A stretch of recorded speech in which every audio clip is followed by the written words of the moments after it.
Bonjour à tous.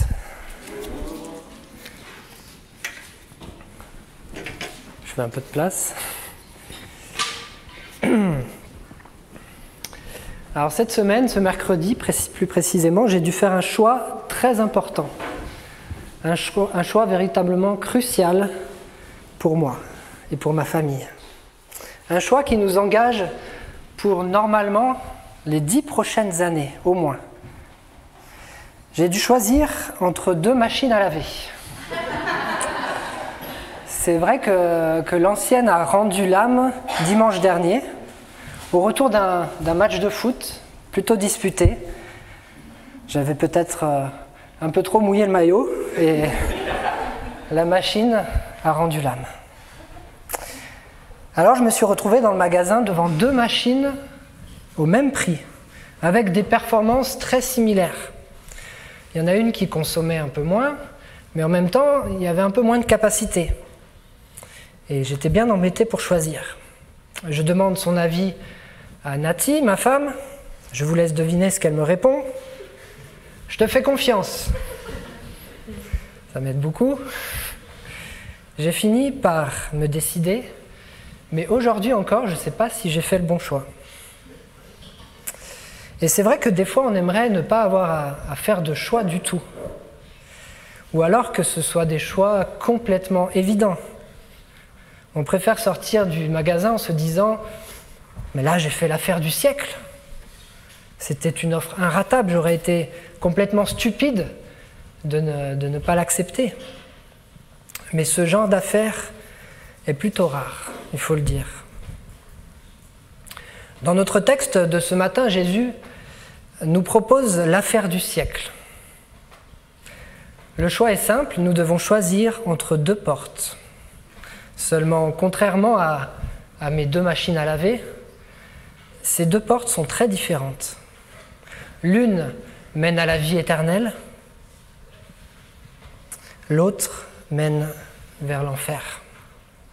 Là, on pourrait se dire, il y a sûrement un piège.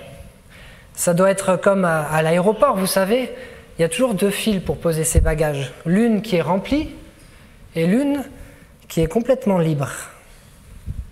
Et on a tous envie de passer par celle où il n'y a personne. Mais si tu n'as pas la carte Gold, ou si tu n'as pas payé ton billet première classe, eh bien, comme dirait mon fils, tu fais la queue leu-leu, comme tout le monde. Mais dans notre cas, eh bien, Jésus ne nous dit pas qu'il n'y a besoin d'une carte Gold.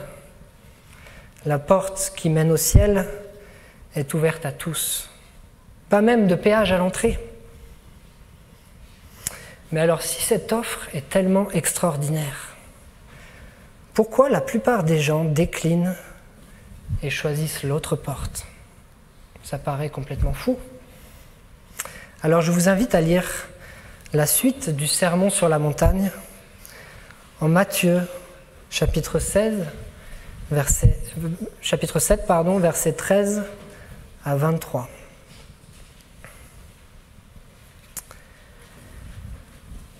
Entrez par la porte étroite, car large est la porte et spacieux le chemin qui mène à la perdition. Et il y en a beaucoup qui entrent par là. Mais étroite est la porte et resserré le chemin qui mène à la vie. Et il y en a peu qui les trouvent. Gardez-vous des prophètes de mensonges. Ils viennent à vous déguisés en moutons, mais au-dedans ce sont des loups voraces. C'est à leurs fruits que vous les reconnaîtrez. Cueille-t-on des raisins sur des épines ou des figues sur des chardons? Tout bon arbre produit de beaux fruits, tandis que l'arbre malade produit de mauvais fruits.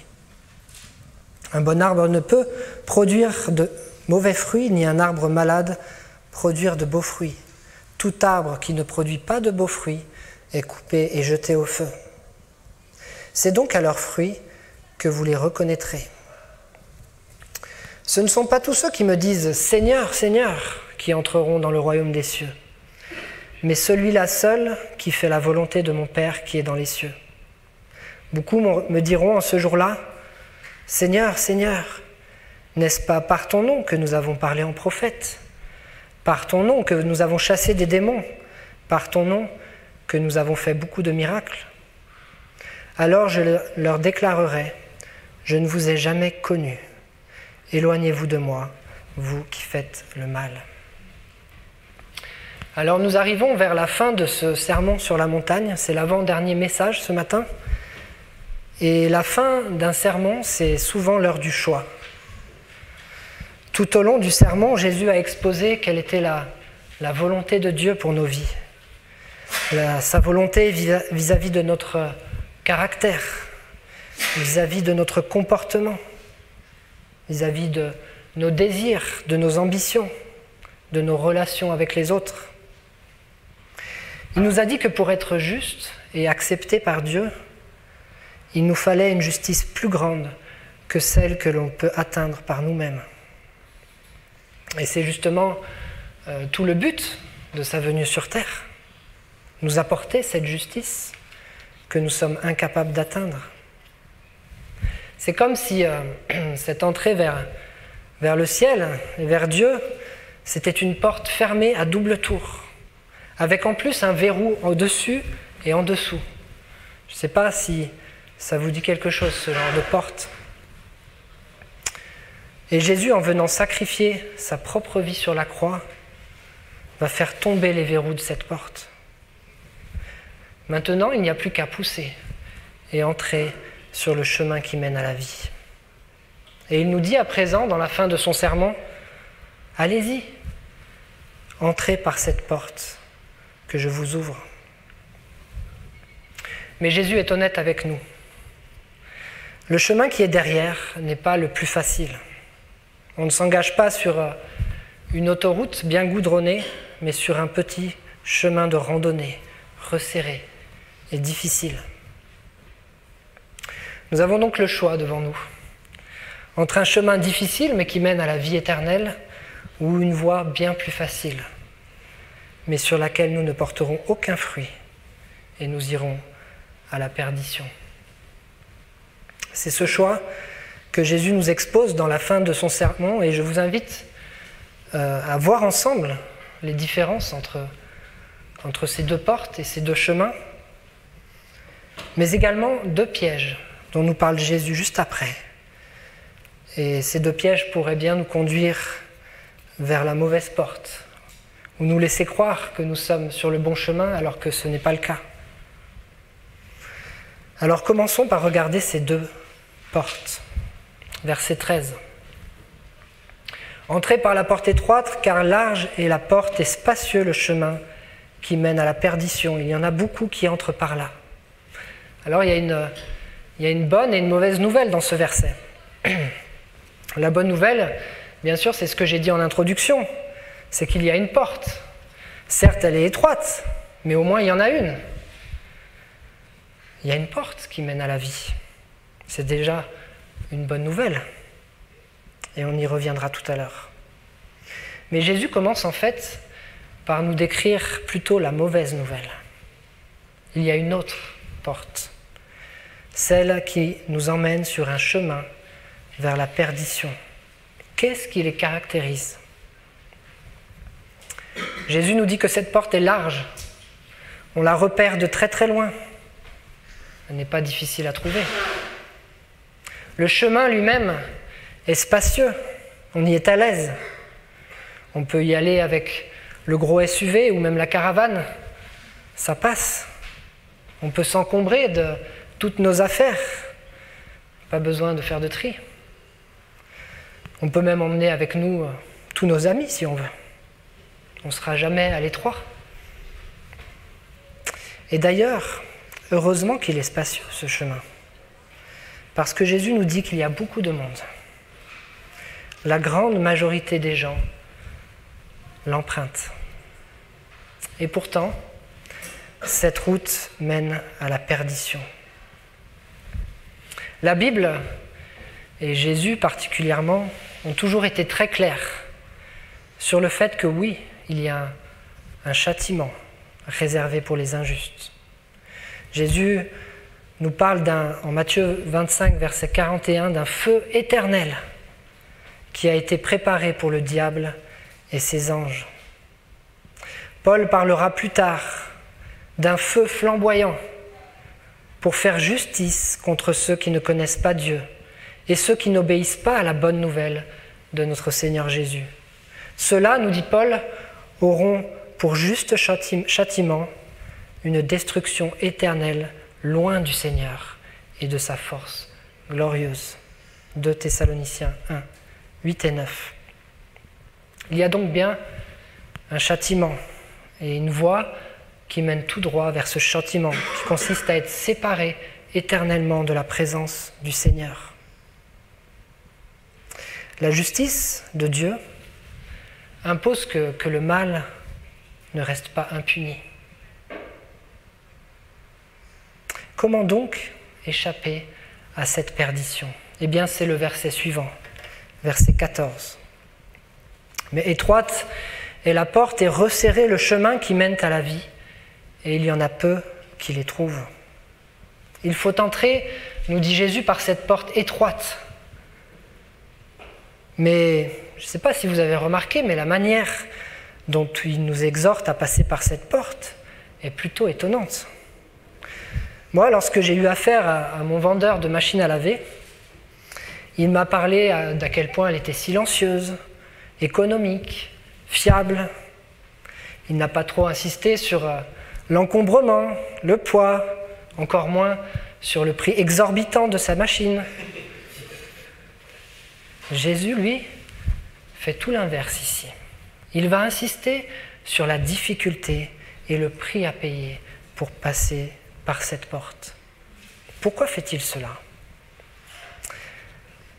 Eh bien parce que ses motivations sont tout autres que celles d'un vendeur de machines à laver. Il n'est pas là pour nous vendre une religion. Jésus est là en train de dire ceci à ses disciples parce qu'il les aime. Il veut leur dire la vérité et qu'ils choisissent en connaissance de cause. Son amour, pour nous, le presse à nous conduire vers cette porte étroite qui nous permettra de le rejoindre. Mais il ne veut en aucun cas nous tromper sur la marchandise. Il nous prévient bien de ce qu'il y a derrière. Alors, tout d'abord, une porte étroite, cela signifie sans doute qu'elle va être plus difficile à repérer et à trouver. Et c'est vrai qu'on ne tombe pas sur le salut par hasard. Il faut un peu chercher. Le passage de la semaine dernière, notamment, nous disait « Cherchez et vous trouverez ». Mais certaines personnes ne cherchent même pas à savoir ce qu'est la vérité, ne cherchent même pas à savoir s'il y a un Dieu ou s'il se préoccupe d'eux. Ils s'en désintéressent complètement. Si ce matin vous vous dites que vous n'êtes pas passé par cette porte étroite, commencez par chercher. Commencez par demander autour de vous. Peut-être que quelqu'un peut vous renseigner. Demandez à Dieu lui-même directement. Lisez un peu ce qu'en dit la Bible. Cette porte est une porte étroite qu'il faut chercher un peu. Cette porte, en fait, nous dit la Bible, c'est Jésus lui-même. C'est lui que vous devez chercher en priorité. En Jean chapitre 10, versets 9 et 10, Jésus nous dit « C'est moi qui suis la porte. Si quelqu'un entre par moi, il sera sauvé. Il entrera et sortira et trouvera des pâturages. Le voleur ne vient que pour voler, abattre et détruire. Moi, je suis venu pour qu'ils aient la vie et qu'ils l'aient en abondance. » L'autre conséquence que cette porte soit étroite, c'est qu'on ne peut pas s'encombrer de bagages inutiles lorsqu'on la franchit. Lorsqu'on entre par la porte étroite, on n'emmène rien avec soi. Ni nos réalisations personnelles, ni notre justice propre, ni nos rêves de carrière ou nos richesses. On entre avec rien. Un commentateur a dit cette phrase que j'aime beaucoup. On n'ajoute pas Jésus dans la liste de nos trésors. Jésus devient notre seul trésor. Alors pour entrer par cette porte, il faut être prêt, c'est vrai, à abandonner tout le reste. Comme quand Jésus a dit à ce jeune homme riche, « Si tu veux me suivre, vends tout ce que tu as et donne-le aux pauvres, puis suis-moi. » Jésus a également dit, « Si vous ne devenez pas comme les petits enfants, vous n'entrerez pas dans le royaume des cieux. » Je ne sais pas si vous avez déjà demandé à un enfant son numéro de carte bleue ou un justificatif de domicile. Un enfant n'a rien de tout ça. Un enfant ne possède rien en réalité. Il est entièrement dépendant en tout. Entrer par la porte étroite, c'est parfois aussi devoir renoncer à sa propre famille, a prévenu Jésus. Si celle-ci décide de vous rejeter à cause de moi, allez-vous me suivre quand même? Ainsi, c'est vrai, cette porte étroite que Jésus nous demande de passer nous demande d'être prêt à renoncer à tout. Comme Pierre qui dira un peu plus tard à Jésus, « Nous avons tout quitté pour te suivre. » Alors une fois que l'on a trouvé cette porte et que l'on est prêt à s'abandonner entièrement à Dieu et à laisser le reste, qu'est-ce qui nous attend derrière? Un chemin resserré, nous dit Jésus. Un chemin où, contrairement à l'autre, on ne va pas être très à son aise. Il faudra être vigilant. Moi, c'est vrai que d'habitude, j'essaye d'éviter les routes trop étroites. J'ai toujours peur que quelqu'un arrive en face, vous savez. Une année, on est parti en vacances avec Nati sur une petite île très sympa. On avait pris un Airbnb et pour se garer dans la résidence, il fallait passer par une ruelle en montée si étroite que les rétroviseurs de la voiture de location raclaient presque les murs. J'avais jamais vu ça de ma vie. Ensuite, il fallait faire une petite manœuvre pour se garer dans la résidence. Je peux vous dire qu'après la première expérience, pendant toutes les vacances, on s'est garé en contrebas et on est monté à pied. Parce qu'un chemin étroit, on n'y est pas à l'aise du tout. Et imaginez encore, à l'époque de Jésus, un chemin étroit, c'était finalement l'assurance de rencontrer des dangers, des difficultés. Ce n'est pas la voie romaine bien pavée et sécurisée. Non, nous dit Jésus, il y aura des imprévus, il y aura des difficultés. En fait, ce chemin, c'est le chemin des épreuves et de la persécution. Tout disciple du Seigneur trouvera sur son chemin cette persécution. Et les apôtres nous l'ont dit en Actes chapitre 14, verset 22, on voit qu'ils affermissaient les disciples et les encourageaient à demeurer dans la foi, en disant « Il nous faut passer par beaucoup de détresse pour entrer dans le royaume de Dieu. » Alors on commence à mieux comprendre, je pense, pourquoi ce chemin dont nous parle Jésus et cette porte, il y a si peu de gens qui les choisissent, bien qu'elle mène à la vie. Il y a beaucoup d'appelés, mais peu d'élus. Et là encore, il nous prévient. Si vous choisissez cette porte étroite, vous vous sentirez bien seul. Il n'y aura pas grand monde dessus.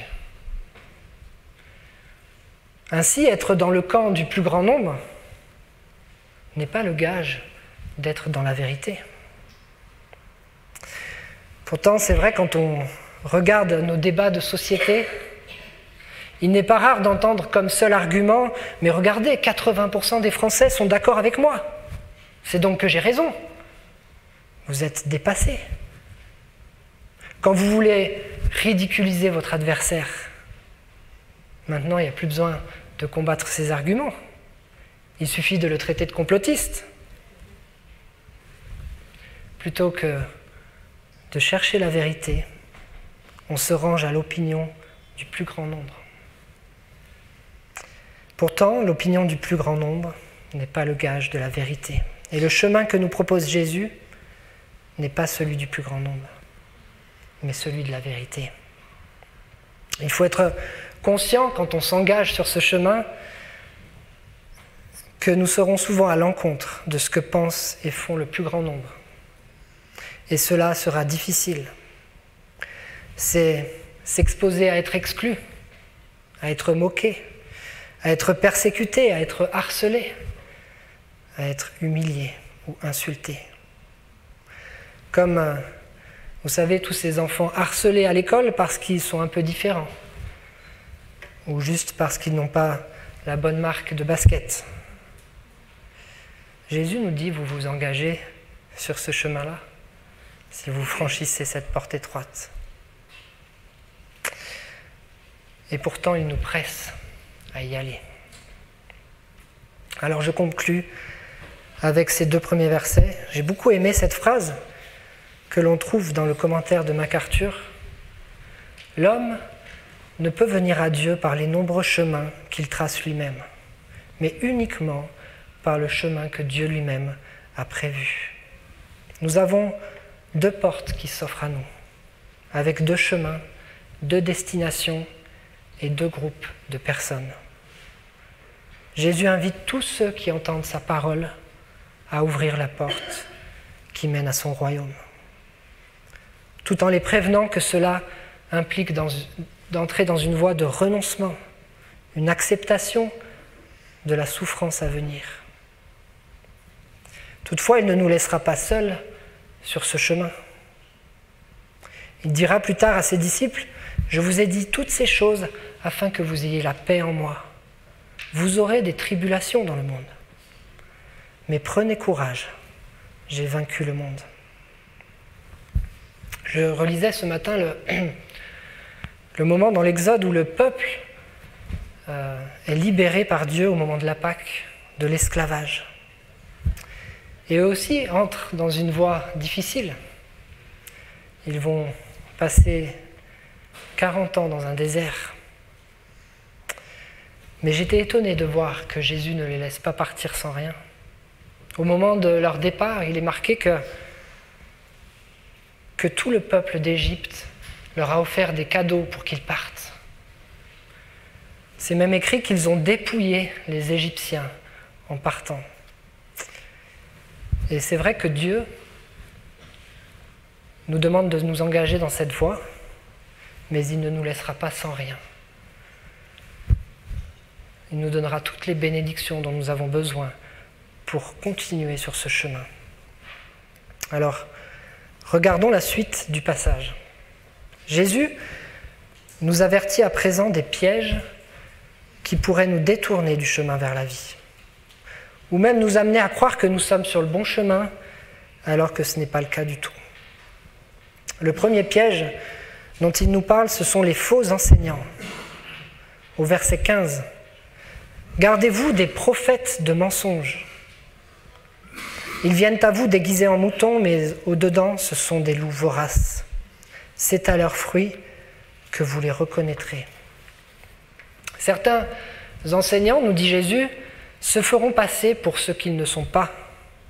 Ils tenteront de vous faire croire qu'ils servent Dieu, qu'ils veulent votre bien, qu'ils veulent vous amener eux aussi au salut, alors qu'en fait, ils ne servent qu'eux-mêmes. Ce sont des loups voraces, nous dit Jésus. Et que recherche un loup vorace? À manger. Ces enseignants sont en fait au service de leur propre appétit. Cela ne les dérange pas d'induire leur auditoire en erreur, à les mener peut-être vers l'enfer, tant qu'ils en retirent quelque chose pour eux-mêmes. Peut-être que ce qu'ils recherchent est l'argent, mais pas forcément.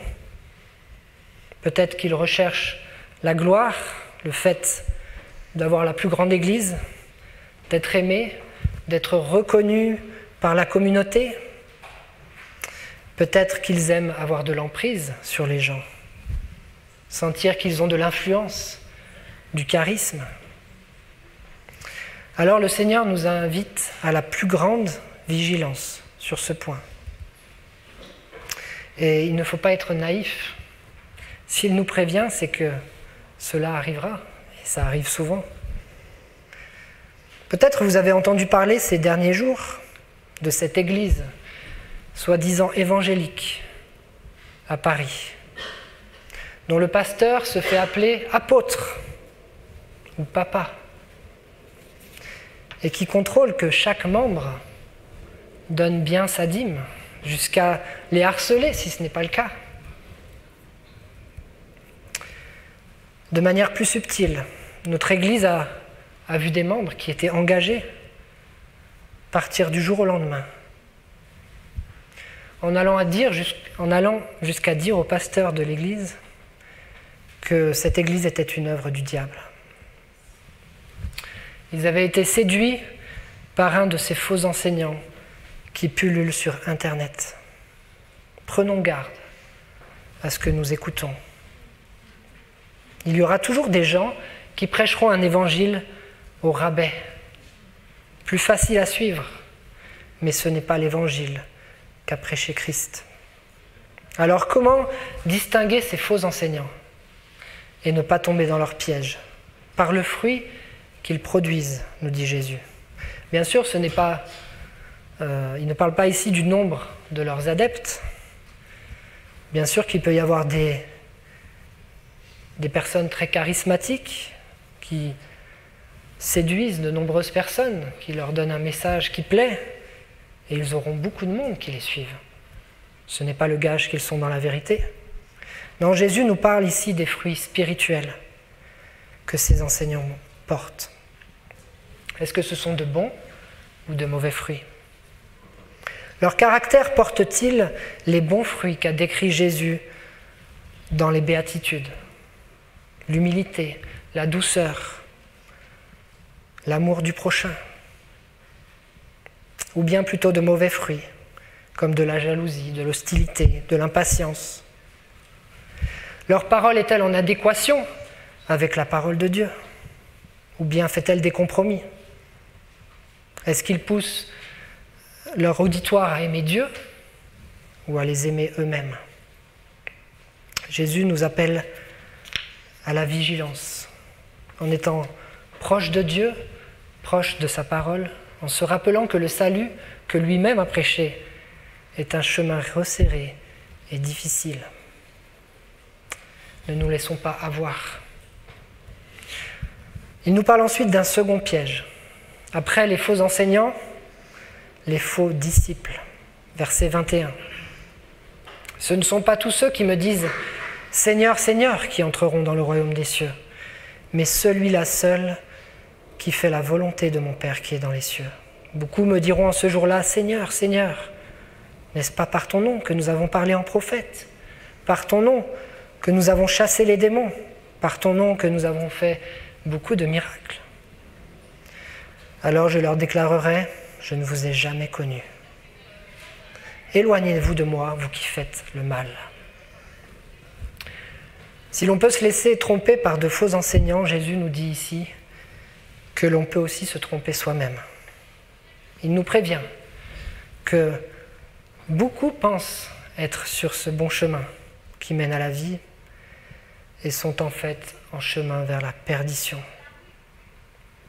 Et on voit qu'ici, il ne s'adresse pas à des gens qui n'en ont rien à faire de Dieu, à des gens qui le rejettent manifestement, mais bien à des personnes qui confessent son nom, confessent le Seigneur Jésus de leurs lèvres. Mais au jour du jugement, ils n'auront pas accès à la présence de Jésus-Christ. Ils seront chassés du royaume, considérés comme ennemis de Dieu. On imagine le choc pour ces personnes.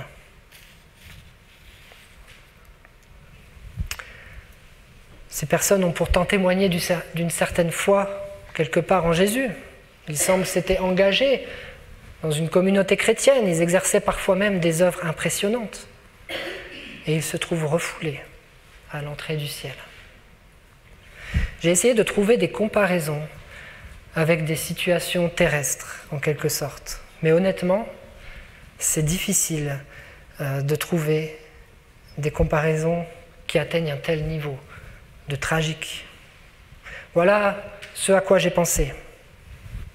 C'est un peu comme si vous étiez un élève modèle, toujours dans les premiers de la classe, avec des notes excellentes, tellement au-dessus du lot que vous arrivez devant le panneau des résultats du bac, très confiant d'avoir la mention très bien. Et qu'est-ce que vous voyez en face de votre nom? Recalé. Même pas le droit au rattrapage. C'est terminé. Autre situation. Vous avez acheté des billets pour un parc d'attractions. Vous préparez vos affaires pour vous y rendre. Vous partez 4 heures avant pour arriver à l'heure. Vous avez déjà tout planifié, tout le programme pour pouvoir optimiser votre journée. Vous arrivez à l'entrée du parc et l'on vous dit « Vos billets ne sont pas valables ». Et en plus, le parc est complet. Impossible de rentrer. Alors comme je vous l'ai dit, on est bien sûr très loin de l'enjeu dont nous parle le texte. Il ne s'agit pas juste d'un examen, aussi important soit-il, ou d'une journée dans un parc d'attractions. Jésus nous parle ici de notre destinée éternelle. On a plutôt intérêt à être sûr de notre coup. Cette situation que nous décrit Jésus nous pousse à nous demander « Qui sont ces faux disciples ? Est-ce que j'en fais partie ?» Alors on voit tout d'abord que ces personnes sont atteintes d'un certain aveuglement spirituel. Ils pensent être sauvés, mais ils sont en route vers l'enfer. En tant qu'hommes, c'est vrai que si notre intelligence n'a pas été renouvelée par l'esprit, on entretient facilement sur nous-mêmes des préjugés favorables. Notre orgueil a tendance à nous dire que l'on n'est pas si mal, que l'on a du mérite. Si l'on rajoute à notre bonne nature un peu de piété, que l'on se dit chrétien, ça devrait bien se passer, non? Mais il ne s'agit pas de se dire chrétien pour être sauvé, nous dit Jésus. Regardez la construction de sa phrase au verset 21. Ce n'est pas ceux qui disent, mais celui qui fait. Le véritable salut ne s'atteste pas par la réponse à un appel, sous le fruit de l'émotion du moment, ou même par une prière de repentance faite à la va-vite, mais par une vie et un caractère véritablement transformés, par des fruits spirituels sur la durée, par la persévérance dans les épreuves, par le fait de se laisser sonder continuellement par Dieu pour nous repentir de ce qui ne va pas dans nos vies. L'apôtre Jacques écrira plus tard « Tout comme le corps sans esprit est mort, de même la foi sans les œuvres est morte. » C'est un passage qu'il faut bien sûr bien comprendre, mais il signifie que si notre foi ne s'exerce pas, ne se voit pas quelque part dans des fruits, c'est qu'elle n'est pas réelle. Si quelqu'un en appelle au Seigneur, mais ne manifeste pas les fruits que produisent le véritable salut, posons-nous des questions. Et posons-nous des questions en premier lieu sur nous-mêmes. Au verset 22, Jésus va encore plus loin. Ces faux disciples peuvent même être des personnes ferventes, jusqu'à faire des œuvres impressionnantes au nom de Dieu, prophétiser, chasser des démons, faire des miracles. Comment peut-on faire de telles choses au nom du Seigneur si l'on n'est pas réellement chrétien et sauvé? Eh bien, il y a 3 possibilités. Soit toutes ces œuvres n'étaient que du cinéma, du vent, ils ont trompé tout le monde, et il n'y avait pas vraiment de miracle, pas vraiment de prophétie, Il n'y avait rien de tout ça. Deuxième possibilité, tout cela a été fait par une autre puissance, et notamment par la puissance de Satan. Jésus nous dit plus tard dans l'évangile de Matthieu que cela arrivera. Matthieu 24, verset 24, « Car des Christs de mensonges et des prophètes de mensonges se lèveront. Ils donneront de grands signes et des prodiges, de façon à égarer, si possible, même ceux qui ont été choisis. » Troisième possibilité, ils ont réellement agi par la puissance de Dieu. Oui, Dieu, en effet, dans sa souveraineté, utilise parfois même des incroyants pour accomplir des miracles. Il n'y a pas énormément d'exemples, mais on peut penser par exemple à Judas, qui a chassé des démons, fait des miracles par la puissance que Jésus lui avait transmise.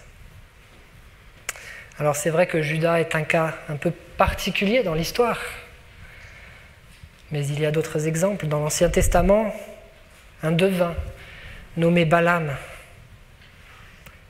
qui ne peut parler que ce que le Seigneur met dans sa bouche,